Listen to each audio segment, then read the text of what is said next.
87-71 is the final from Castle Coliseum as the Hokies improved to 10-0 inside their home arena, 4-1 in the ACC and 15-2 overall. We're joined now by head coach Buzz Williams. And coach, as is always the case, first and foremost, congratulations on the win. Always very difficult to get inside this conference, and particularly today in the second half, it seemed like it was very difficult to establish a rhythm just due to the foul frequency and the rotations that you had to use, also with P.J. Horn out of there. Just your thoughts on the poise of your team, because it really seemed like they patiently plowed through it in the second half. Yeah, if those were the words you used when it was live, I would agree with that. I don't know that there was much rhythm at all. I think they had 14 or 16 free throws at halftime, and then shot 22 more in the second half. So that's the highest number of free throw attempts since I've been employed at Virginia Tech.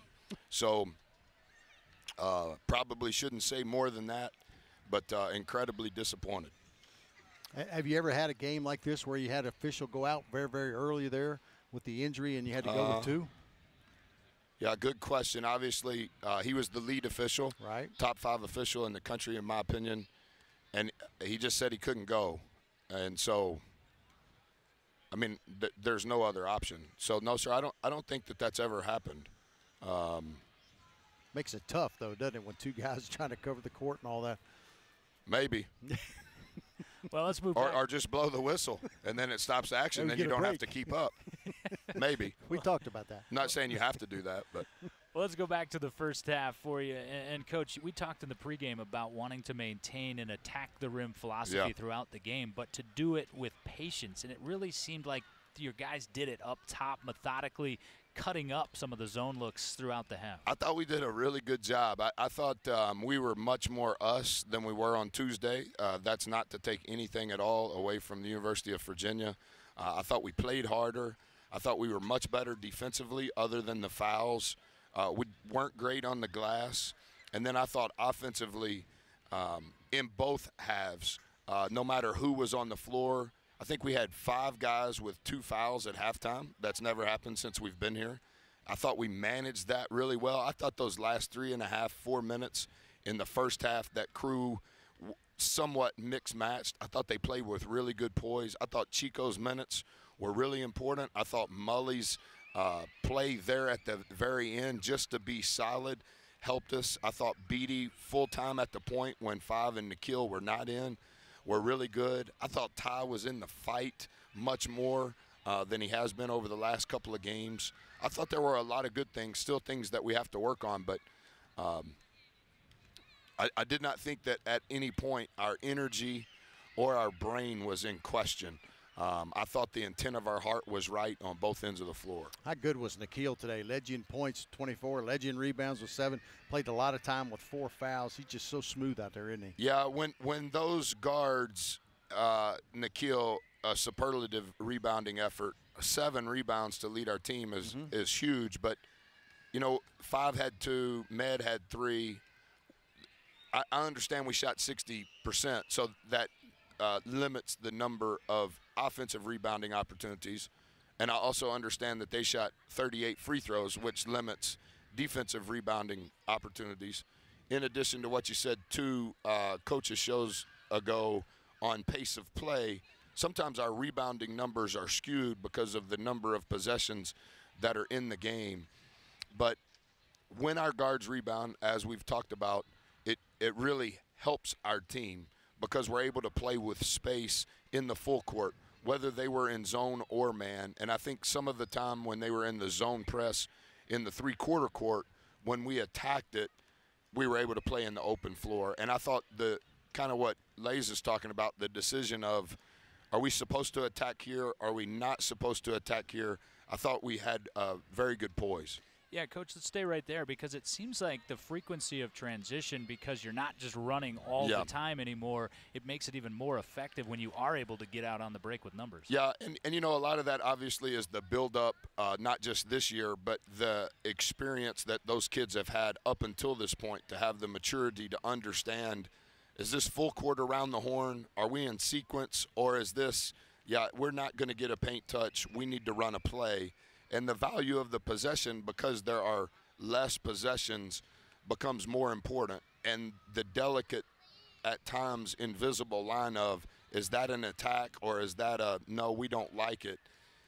You have to have great maturity, and you have to have trust, because in how we play, it's not always 5 initiating offense. It may be Nikhil, it may be Beatty, it may be even Med, and I think, again, that kind of compounds the decision-making power of, is this right, is this wrong?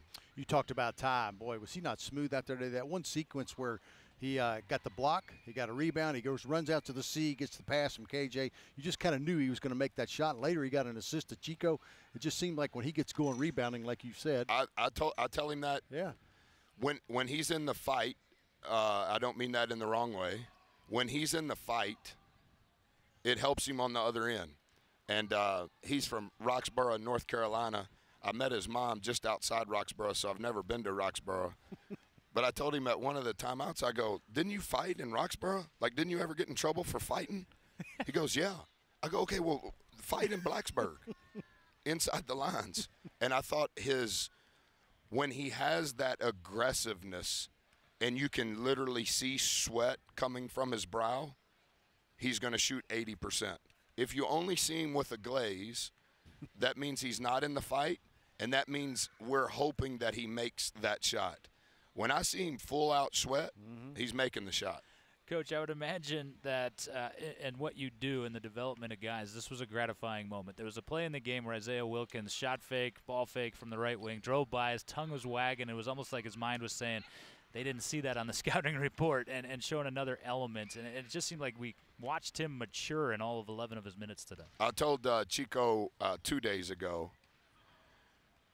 I've done a really good job with you in some ways, and I've done a really bad job with you in some ways. He's a beautiful kid from an incredible family who has a unique story, and he's only been on scholarship 6 months.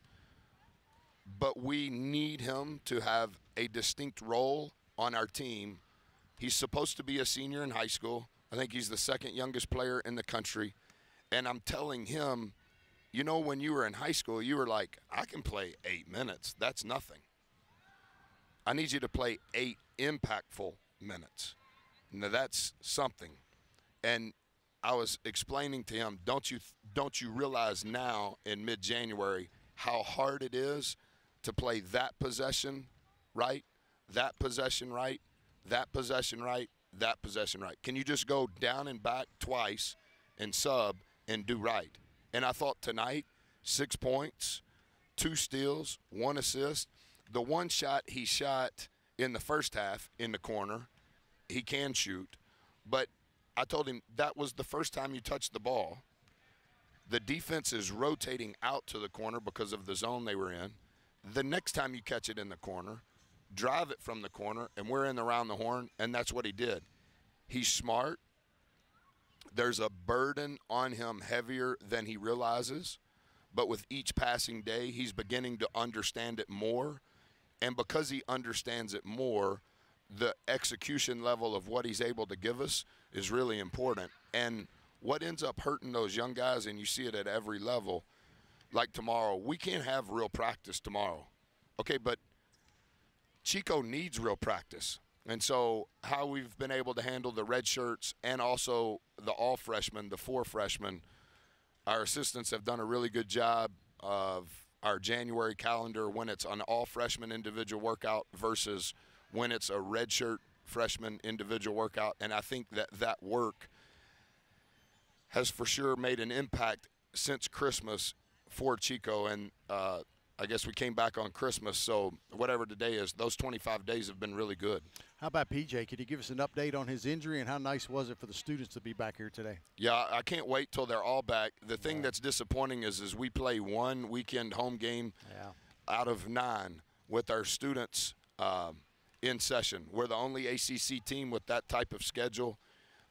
So we can't control that. But next Saturday is the only home game when school is in session on a weekend that we play. So you would think out of 9 we could get more than 1 when the other 14 teams got more than 2. But we didn't. Love having the students here, not against those that are not students. I think we've had a little bit more of a groundswell with the non-students. I think the non-student support has almost grown at the same level as the student support. But if I had a choice, would I rather have Burnop in the stands or somebody that's probably doing something different during the day than you that's a student? I want the student. But I still want Burnop. Like, I want both. And I hope that we can grow it to the point that, as Al McGuire would say, and it's because I'm have an affinity of coaches, as soon as I come out and I'm going to shake the other team's hands, as soon as I come out, I glance to the left. I can see that one. I see that one. And then after I shake hands and I'm going back to the bench, I see that one. And at some point, I think we're going to get where when you look in the corners, everyone's full.